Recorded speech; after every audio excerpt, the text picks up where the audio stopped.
1912 में दुनिया का सबसे शानदार जहाज टाइटैनिक अपनी राह बनाता जा रहा था।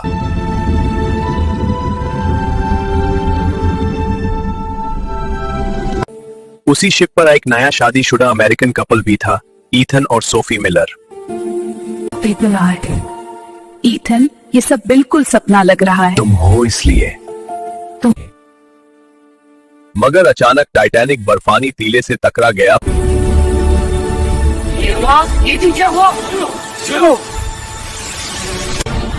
ईथन, मुझे मत छोड़ना। Never, Sophie, stay with me.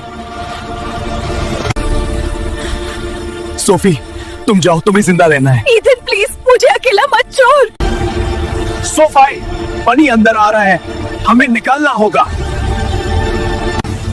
अचान, मेरा हाथ मत छोड़ना। कभी नहीं।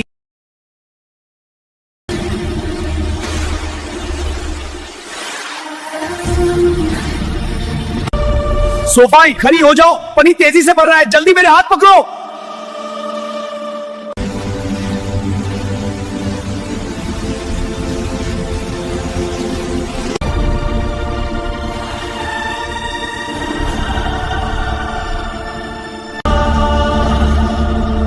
सोफी, सोफी, मेरी बात सुनो। पानी की चीखती हुई लहरों ने एक ही लम्हे में उनकी जिंदगी को गहरी खामोशी में बदल दिया। नेथन और सूफिया ने एक साथ इस दुनिया फानी को छोड़ दिया और यूं उनकी कहानी यही हमेशा के लिए खत्म हो गई।